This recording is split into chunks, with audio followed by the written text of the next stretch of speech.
2 तारीखपर्यंत युती टिकवायची आहे हे रवींद्र चव्हाण यांचं वक्तव्य म्हणजे मित्रपक्षांना धमकी असल्याचा आरोप आमदार निलेश राणेंनी केलाय। निवडणूक अधिकाऱ्यांच्या कार्यालयात काल गेलो होतो त्यांची वेळ घेऊन, त्यानंतर मग पोलीस स्टेशनला गेलो होतो त्यांची वेळ घेऊन।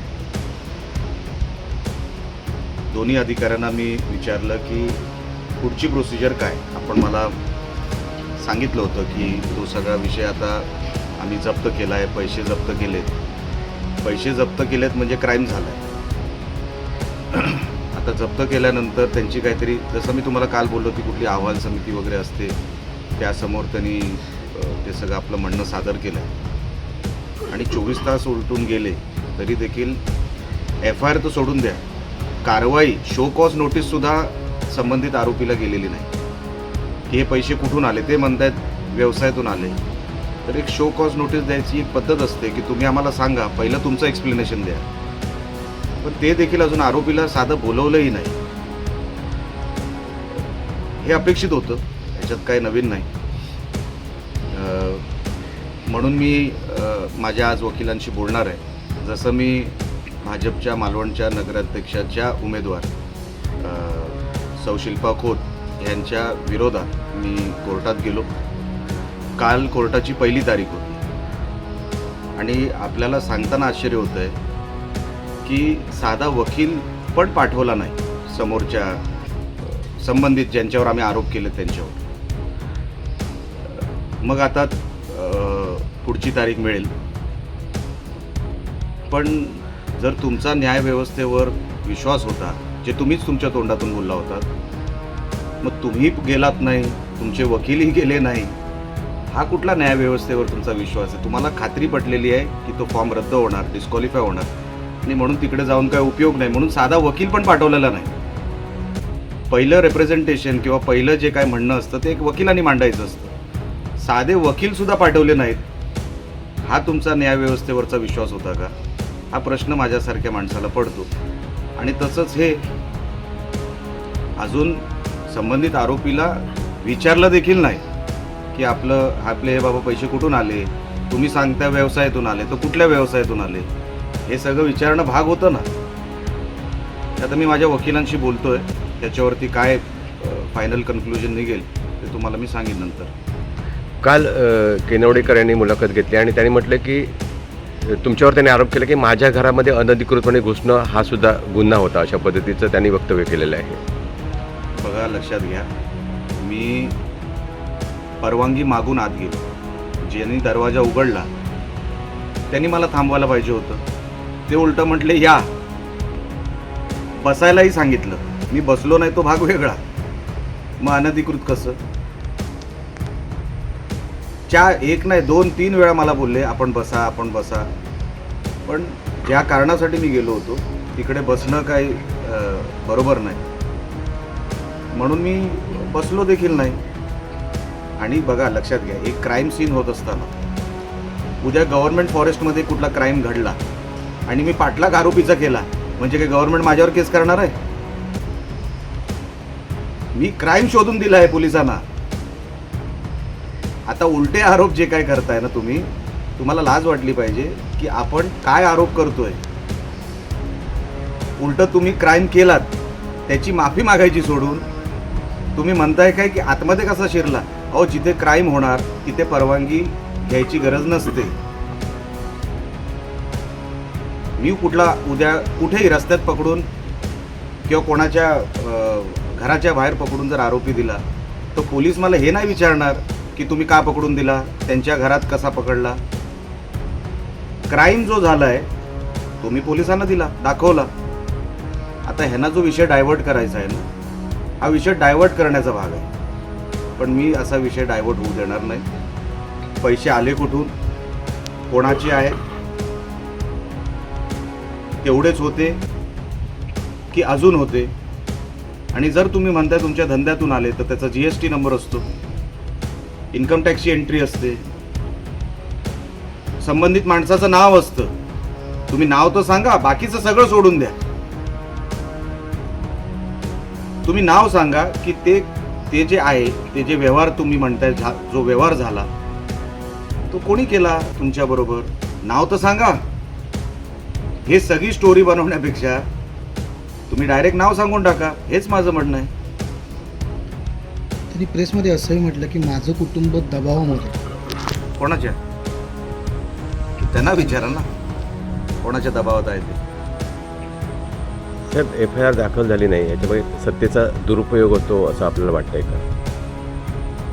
मी प्रोसिजर फॉलो करणारा माणूस आहे. मी काल पण आपल्यासमोर जेव्हा आलो तेव्हा मी हेच बोललो की गव्हर्नमेंट प्रोसिजरला जो वेळ लागतो त्यांना ती वेळ दिली पाहिजे, पण अति करू नये. आम्हाला गृहीत धरू नये की आम्ही तुम्हाला वेळ देणारच आहोत म्हणून. आणि त्यासाठी मी आता वकिलांशी बोलून त्याच्यावरती काय करता येईल ह्याच्यामध्ये कायद्याच्या चौकटीत राहून ते मी आता त्यांच्याशी बोलणार आहे. जाणून बुजून केला तो असं कोणी? तपासात वेळ असू शकतं ना साहेब, कुठली शक्यता आता नकारता येत नाही. माझं काम आहे जनतेसमोर हे सगळं आणणं, आणि जो फ्रॉड होतोय, जो क्राईम होतोय तो पोलिसांसमोर ठेवणं, निवडणूक अधिकाऱ्यांसमोर ठेवणं. आता त्याच्यावर ते काय करतात, ते रिस्पॉन्स कसं देत आहेत हे तुम्ही बघताय. साधी एक नोटीस नाही संबंधित आरोपीला की तुम्ही तुमची ही रक्कम जी आम्ही जप्त केलेली रक्कम आहे म्हणजे तिथे क्राईम झालाय. आम्ही जबरदस्ती केली होती का जप्त करायला? निवडणूक अधिकाऱ्यांनी जप्त केली, बरोबर आहे. आणि मला काल तुमच्याच सगळ्यांसमोर सांगितलं की आम्ही ती अहवाल समिती समोर पाठवलेली आहे, बरोबर की चूक? मी त्याच्यातला एकही शब्द गाळत नाही. त्यांनी मला सांगितलेले शब्द तुमच्यासमोर त्यांनीच मला सांगितलं की ती रक्कम आम्ही जमा केली. मग जमा का केली? म्हणजे पाणी कुठेतरी मुरतंय, क्राईम कुठेतरी झालाय, हेच माझं म्हणणं आहे. क्राईम जो झालाय ना त्याचा पहिला पडाव असतो FIR करून टाका. आणि जे तिकडे डिस्पोज करायला उभे होते ते सगळं, त्याच्यात मी नाव घेतलंय, ते कोण वेंगुर्लेकर नावाचा मुलगा होता आणि एक बंड्या सावंत नावाची व्यक्ती होती, ह्यांच्यावर पण FIR झाली पाहिजे. पालकमंत्री म्हणतायत की हमाम में सब नंगे होते. हे उर्दू आहे, त्या पलीकडे मी काय बोलू शकत नाही. पण आज तुम्हाला उद्देश नाही असं वाटतंय लोकांना. लोकांना वाटतंय ना, मला नाही वाटत. मी काम करतोय माझ्या पक्षाचं आणि पक्षाचं काम करत राहणार. कुठेही मला आढळलं की काहीतरी चुकीचं होतंय तर मी आवाज उठवणार. माझ्याकडे जे पुरावे आहेत त्या पुराव्यानिशी मी बोलतोय, त्या पुराव्याच्या आधारावर मी बोलतोय. साहेब, एक कुठलंही माझं पहिल्या वोटर लिस्टपासून ते भाजपच्या ज्या उमेदवार आहेत त्यांच्यावर आणि आता हे एक तरी मी विदाऊट पुरावा बोललो असा मला दाखला तुम्ही दाखवा. हे तर मी डायरेक्टच गेलो कॅमेरा स्टार्ट करून. मी विदाऊट पुरावा साहेब बोलणारा माणूस नाही. तुम्ही माझ्यावर टीका करू शकता, मला नको ते बोलू शकता, पण तुम्ही ह्याच्यातून म्हणजे हे जे ज्यांनी कोणी केलं आहे, आणि माझा आरोप तो थेट सन्मान्य रवींद्र चव्हाण साहेबांवर आहे, ते आणि त्यांची लोक ह्याच्यातून वाचू शकणार नाहीत. कारण का न्यायव्यवस्था आहे, आमचा न्यायव्यवस्थेवर विश्वास आहे. तुम्ही म्हणालात की थेट रवींद्र चव्हाणांवर आरोप आहे असं. त्यावेळी त्यांनी नितेश राणेंनी असं म्हटलंय की उदय सामंत जे आहेत ते सुद्धा सिंधुदुर्ग जिल्ह्यात येऊन गेले, आम्ही त्यांना सांताक्लॉज म्हणायचं का? बघा, उदयजी सामंत येऊन गेले, तुम्ही मग दुसऱ्याच दिवशी आरोप करायला पाहिजे होते. तुम्ही का थांबलात? लक्षात घ्या, आरोप प्रत्यारोप होत राहणार. जेव्हा उदय सामंत येऊन गेले, तुम्हाला वाटलं ना की असं काय होतंय, तुम्ही तक्रार करायला पाहिजे होती. मी तक्रार केली, मी निवडणुकीच्या ऑफिसमध्ये गेलो, मी पोलीस स्टेशनमध्ये गेलो. मला वाटलं गडबड आहे, मी फॉलो घेतला, मी त्या विषयाचा पाठलाग केला, मला काहीतरी सापडलं. तुम्ही करायला पाहिजे होतं. जर असं काय घडत आहे असं तुम्हाला जर वाटत असेल, तुम्ही करायला पाहिजे होतं. लोकशाही आहे, आम्ही म्हणत नाही की तुम्ही करायला नको होतं. तुम्ही का केलं नाही हाही तुम्ही विचार करा. तुमच्या कार्यकर्त्यांना विचारा, ते वाटपात बिझी होते, ते पाठलाग कसा करणार? हातामध्ये 10,000 15,000 एक वोटरला द्यायचे होते, ते बिचारे त्याच्यात व्यस्त आहेत. बीजेपीचे सगळे कार्यकर्ते सिंधुदुर्ग जिल्ह्यातले, ते पाठलाग कसा करणार? क्राईम कसा शोधणार?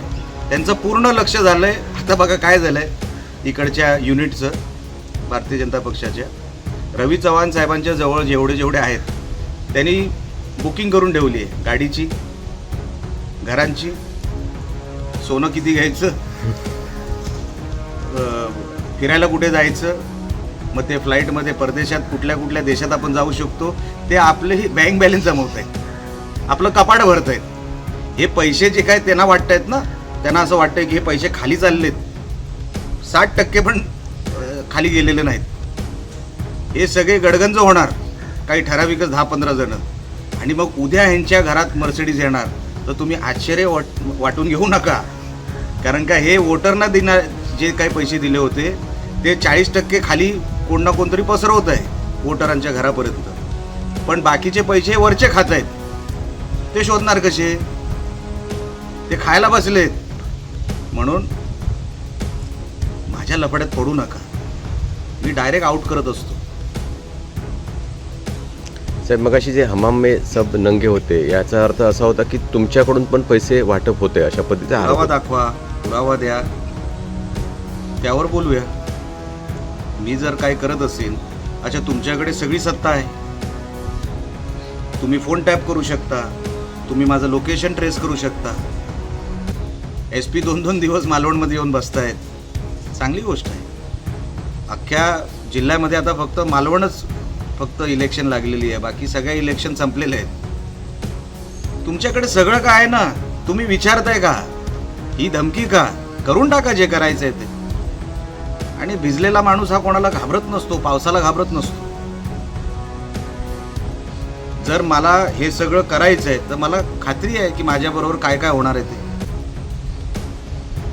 म्हणून मला किती जरी काही तुम्ही स्टेटमेंट उलटे सुलटे देऊन माझ्यावर किती आरोप करायचा प्रयत्न केला, माझे हात स्वच्छ आहे, तुमचे हात स्वच्छ व्हावे ह्यासाठी हा निलेश राणेचा प्रयत्न. काल साहेब रवींद्र चव्हाण यांनी मोठे वक्तव्य केलं होतं की 2 तारीखपर्यंत महायुती टिकवायची आहे. साहेब, ते त्यांना जाऊन विचारलं पाहिजे, मी तर नाही म्हटलं. त्याचा अर्थ काय होतो ह्याच्यावरून स्पष्ट आहे की चव्हाण साहेबांच्या मनात काय आहे. आता तुम्ही सगळे जाणकार लोक आहात, ही डायरेक्ट धमकी आहे, ही डायरेक्ट धमकी आहे असं मी समजतो. कदाचित त्यांच्या मनात काहीतरी वेगळं असेल, ते काहीतरी वेगळ्या उद्देशाने बोलले असतील, पण ही डायरेक्ट मित्रपक्षांना धमकी आहे.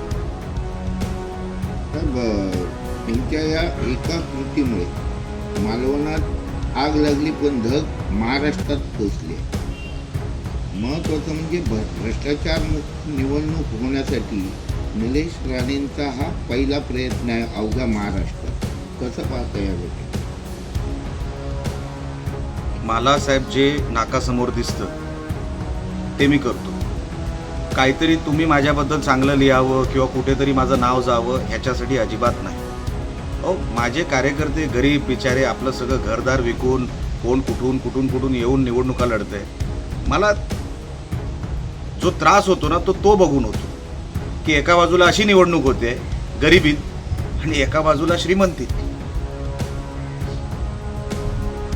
जेव्हा हे सगळं नीट होऊ शकलं असतं, मला ह्याच्यातून साहेब काहीच मिळवायचं नाही. मी तुम्हाला काल पण बोललो, जर ह्याची सुरुवात चांगल्यासाठी झाली असेल तर माझ्या मनाला समाधान आहे. हे थांबणार असेल महाराष्ट्रभर तर खरोखरच मी कुठे काय केलं, माझा कुठेतरी खारीचा वाटा आहे असं मला वाटून मला समाधान वाटेल.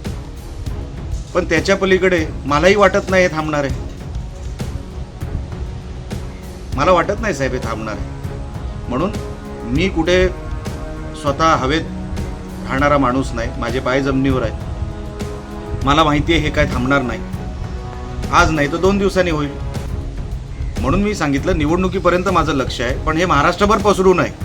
आणि जर हे सगळं थांबलं, त्या ठिकाणी त्या लोकांनी सतर्क ते लोक राहिले, अलर्ट राहिले आणि ही व्यवस्था पकडून दिली, त्या निर्णय अधिकाऱ्यांनी त्या पोलिसांनी हे होऊच दिलं नाही त्या क्षेत्रामध्ये, तर साहेब महाराष्ट्राचं चित्र बदलेल आणि त्याच्यामध्ये जर माझा कुठे खारीचा वाटा असेल, खरोखरच मनाला समाधान वाटेल.